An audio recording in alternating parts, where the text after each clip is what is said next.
नमस्कार, स्वागत है आपका नफ़ा नुकसान कार्यक्रम में। आज बात करते हैं दौलत की। आइए जानते हैं क्या है दौलत, इसकी ज़रूरत क्या है, क्यों चाहिए दौलत, क्या हम बन सकते हैं दौलतमंद, कितनी दौलत हमारे पास होनी चाहिए कि हमें कभी कोई कमी ना हो। इन सब बातों के लिए हमने बात की मुंबई के दिनेश सिंघल से, जो कि फाउंडर है प्रोग्रेसिव ट्रेनर्स ग्रुप, जहां यह बिजनेस ट्रेनिंग देते हैं, सक्सेसफुल एंटरप्रेन्योर क्रिएट करते हैं।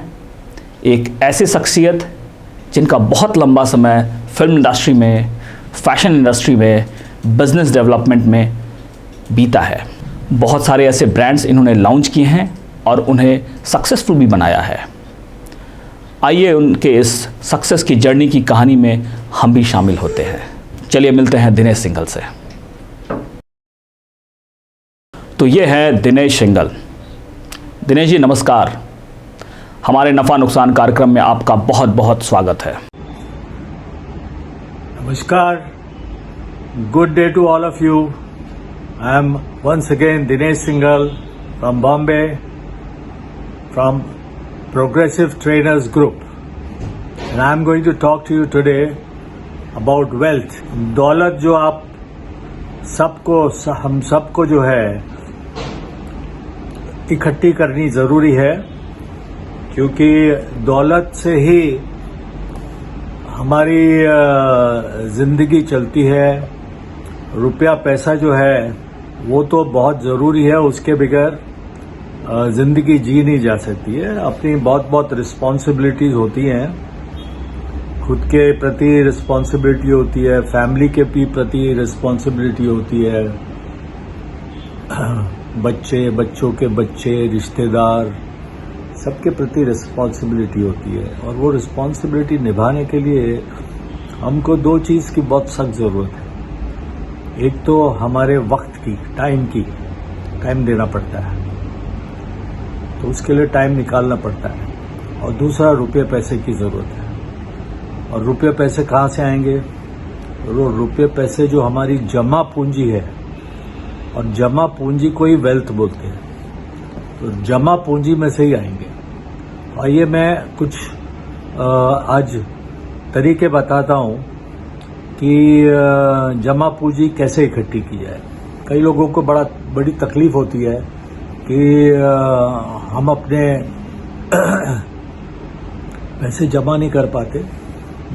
कई साल हो गए काम करते करते, लेकिन जमा के नाम पे कुछ भी नहीं है। जो आता है सब खर्च हो जाता है, ख़त्म हो जाता है। एसेट्स बनाने के लिए पैसे नहीं रहते, घर लेने के लिए पैसे नहीं है, ज्वेलरी लेने के लिए पैसे नहीं है, सेलिब्रेशंस करने के लिए, हॉलीडेज लेने के लिए पैसे नहीं है। हर चीज़ के लिए जो है तकलीफ होती है, वो सिर्फ इसीलिए होती है क्योंकि हम अपने लाइफ को सही टाइम से प्लान नहीं करते। कमाते तो ज़रूर हैं, लेकिन कमाया हुआ पैसा जो है अगर हम सारा खर्च करने में लगा देते हैं तो फिर बाद में चल के पछताते हैं। क्योंकि फिर एक टाइम ऐसा आता है जब ये रियलाइज़ होता है, यार इतने साल से काम कर रहे हैं, लेकिन मेरे पास कुछ पूंजी जमा तो है नहीं, बैंक में भी कुछ खास नहीं है, कोई प्रॉपर्टीज़ नहीं बनाई है, कोई ज्वेलरी नहीं खास बनाई है, और गाड़ी भी चाहिए, हॉलीडेज भी चाहिए, हर चीज़ के लिए तकलीफ। और फिर आदमी जो है निकलता है बैंकों से पैसे बोरो करने के लिए। और ये सब ऐसी चीज़ें हैं जिसके लिए बैंकों से पैसे बोरो करने ही नहीं चाहिए। आइए मैं जरा थोड़ा खुलासा करता हूँ। आइए लेट्स टॉक। तो सबसे पहली चीज तो ये है कि वही वेल्थ, जमा पूंजी, ये क्यों चाहिए, है ना? क्यों चाहिए? तो नंबर एक ही है कि सिक्योरिटी के लिए चाहिए, है ना? अपने आज की लाइफ और आगे की लाइफ तकलीफ में ना हो, और जब ज़रूरत पड़े तब हमारे हाथ में पैसे खर्च करने के लिए हो, उस चीज़ का आश्वासन चाहिए। सिक्योरिटी मतलब आश्वासन। तो आश्वासन के लिए हमको वेल्थ क्रिएट करनी पड़ेगी, करनी चाहिए। दूसरा पॉइंट ये है कि एक्सपेंसेस जो है, जो देखो जब तक हम कमा रहेंगे तब तक तो ठीक है, पैसे आते रहते हैं, खर्च होते रहते हैं और गाड़ी चलती रहती है। लेकिन ऐसा वक्त भी इंसान के टाइम जिंदगी में आता है जब उसकी कमाई रुक जाती है, अनप्रोडक्टिव ईयर्स हो जाते हैं। उस पीरियड के अंदर जो है उसको अपने खर्चे और अपना लिविंग स्टैंडर्ड तो वही का वही मेंटेन करना पड़ेगा, करना चाहिए, नहीं तो बहुत तकलीफ होगी। तो वो वैसा ही लिविंग स्टैंडर्ड मेंटेन करने के लिए फिर अगर जमा पूंजी है तो उसमें से थोड़ा थोड़ा करके ड्रॉ करके वो अपना लाइफस्टाइल मेंटेन कर सकता है और अपनी गाड़ी चला सकता है जब तक कि फिर से इनकम जनरेट शुरू ना हो जाए। तीसरा पॉइंट ये है कि बच्चों के एजुकेशन के लिए, उनके करियर सेट करने के लिए, उसके लिए भी पैसे लगते हैं। तो उसके लिए जमा किया रहेगा पैसा तो ही आप वो सब खर्चे कर पाएंगे। बच्चों को आप चाहते हैं कि अच्छे से अच्छी एजुकेशन मिले, वो अच्छी एजुकेशन महंगी होती है कि अच्छा खासा पूंजी लग जाती है बच्चों की पढ़ाई लिखाई कंप्लीट कराने में। साथ ही साथ ये है कि जब पढ़ाई लिखाई खत्म हो जाए तब उनका फिर करियर भी तो सेट करना है।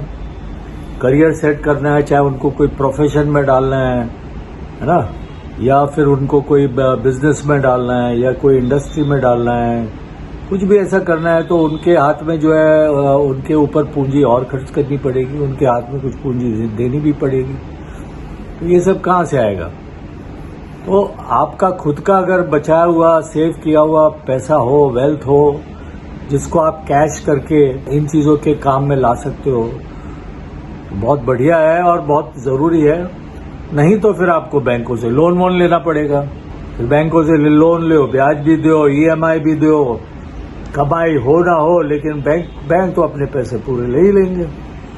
फिर आपको भी टेंशन, आपके बच्चों को भी टेंशन, जिनके लिए आपने लोन लिया है।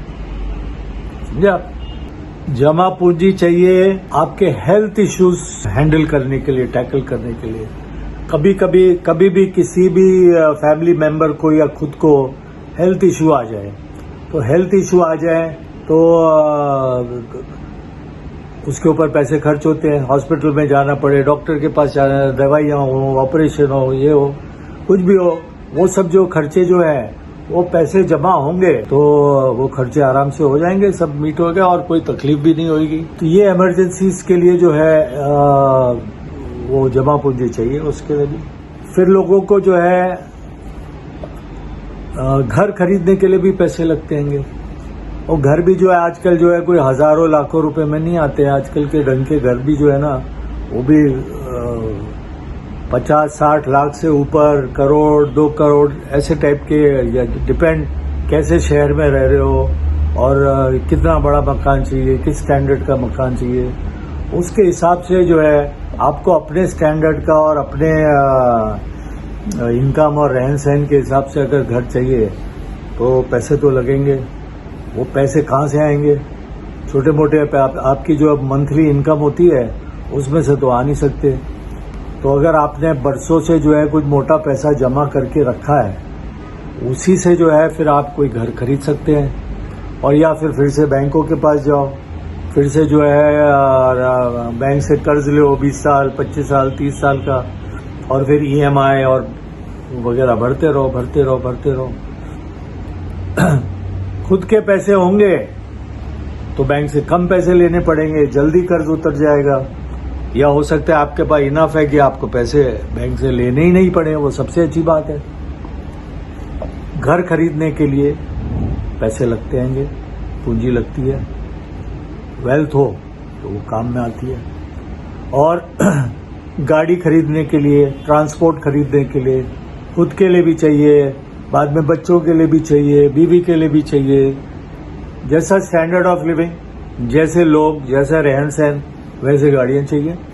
और गाड़ियां भी जो है, गाड़ियां खरीदने के लिए भी खुद के पैसे हों तो बहुत अच्छा आएगा।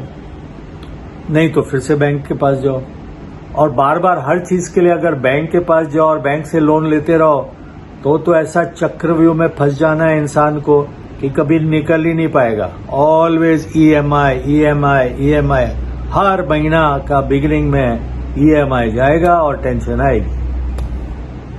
या उल्टा बोलो कि टेंशन आएगी और EMI जाएगा। आपकी जो मंथली इनकम का पे चेक या जो भी है, जहां से भी आने वाला है, वो आने से पहले ही खर्च हो जाता है। ध्यान रहे, पैसे जमा पूंजी में होने चाहिए। फिर एक और कारण होता है, आपके पास आपके जमा किए हुए पैसे हैं और कभी भी किसी काम के लिए जरूरत पड़ गई तो आपको किसी के सामने हाथ नहीं फैलाना पड़ेगा। हाथ फैलाते हैं तो दूसरों की 10 बातें सुननी पड़ती है। ह्यूमिलिटी होती है, इज्जत, ओके। थोड़ी सेल्फ रिस्पेक्ट कम होती है कि अपने को मांगते हुए अच्छा नहीं लगता है। सामने वाला भी जो है कोई खुशी खुशी देता नहीं है। दे भी देते हैं तो जो है थोड़ा जो है संकोच करके ही देते हैं। उनको भी लगता है पता नहीं आएगा, वापस नहीं आएगा। अपने डिग्निफाइड तरीके से अपनी डिग्निटी में रहने के लिए खुद की जमा पूंजी चाहिए। फिर ऐसा भी होता है कि आप जिंदगी भर आपने कमाया, आपकी भी थोड़ी बहुत उम्र होती जा रही है और आपके पेरेंट्स हैं वो थोड़े ज्यादा ओल्ड होते जा रहे हैं। वो ऐसे कंडीशन में हो गए कि पेरेंट्स ने कमाना दमाना बंद कर दिया है, रिटायरमेंट स्टेज पे आ गए। कई पेरेंट्स तो ओल्ड हो जाते हैं, 70, 75, 80 साल के। उनको बीमारियां भी लग जाती हैं, घर पे बिस्तर में भी पड़ जाते हैं। ये सब खर्चे वाले काम हैं। तो ये सब खर्चे वाले काम जो है कैसे होंगे? आपकी करंट इनकम में से ही अगर करते रहे तो अगर कभी किसी महीने इनकम नहीं हुई तो क्या जो है पेरेंट्स का खर्चा जो है बंद कर देंगे? उनकी देखभाल बंद कर देंगे? उनकी देखभाल में, उनके खर्चे में कंटिन्यूटी मेंटेन करनी पड़ेगी, कंटिन्यूटी होनी चाहिए। तो उसके लिए अगर आपके पास खुद की जमा पूंजी है तो आप निश्चिंत होकर जो है ना उनको बरसों तक उनका देखभाल कर सकते हो। कोई आपत्ति नहीं आएगी, कोई प्रॉब्लम नहीं आएगी। अपनी फैमिली को संभाल के एक साथ रखने के लिए और फैमिली को जोड़ के रखने के लिए, एक इंस्टीट्यूशन की तरह बना के रखने के लिए आपके पास खुद के पास पैसे होंगे ना, तब जो है वो पॉसिबल होगा। अगर आपके पास खुद के पास पैसे नहीं है या इनफ पैसे नहीं है तो आपकी फैमिली धीरे धीरे करके बिखर जाएगी। हर बंदा जो है ना अपने खुद के जो है डायरेक्ट फैमिली को संभालने के लिए वो अपनी योजना बनाएगा और अलग रहने की भी बात करेगा। अपनी इनकम जो है उसको अपनी डायरेक्ट फैमिली के ऊपर फिर खर्च करेगा और सब साथ में जुड़ के रहने का एक माहौल भी नहीं बचेगा और एक फीलिंग भी नहीं बचेगी। फिर ऐसा ही होगा, every man for himself, every one for himself, okay. जबकि अगर आपने इनफ जमा पूंजी करके रखी हुई है तो आप जो है फैमिली को अपने दम पे, अपने बल पे एकजुट इकट्ठा करके रख सकते हो और वो फिर एक इंस्टीट्यूशन जैसा बनता है। चाहे जॉइंट फैमिली हो या ना हो उसका सवाल नहीं है, अलग अलग घरों में भी रह रहे हैं, लेकिन अगर इनफ पैसे घर के हेड के पास हैं तो फिर जो है ना सब एक साथ जुट के रहते हैं और हर ओकेजन में साथ में इकट्ठे होते हैं और हर चीज में जो है एक दूसरे को सहारा देते हैं, खड़े हो जाते हैं। किसी भी को जरा से भी कुछ आपत्ति आ जाए तो सब मिलके साथ खड़े हो जाते हैं। इस चीज को इंस्टीट्यूशन बोलते हैं और वो तभी पॉसिबल होता है जब घर में जो है इनफ थोड़ा पैसा हो, जमा पूंजी हो, ओके, जिससे कि निश्चिंत होके किसी भी चीज का सामना किया जा सके। बने रहें thetimesmedia.com पर। आप हमें फेसबुक और यूट्यूब पर भी देख सकते हैं।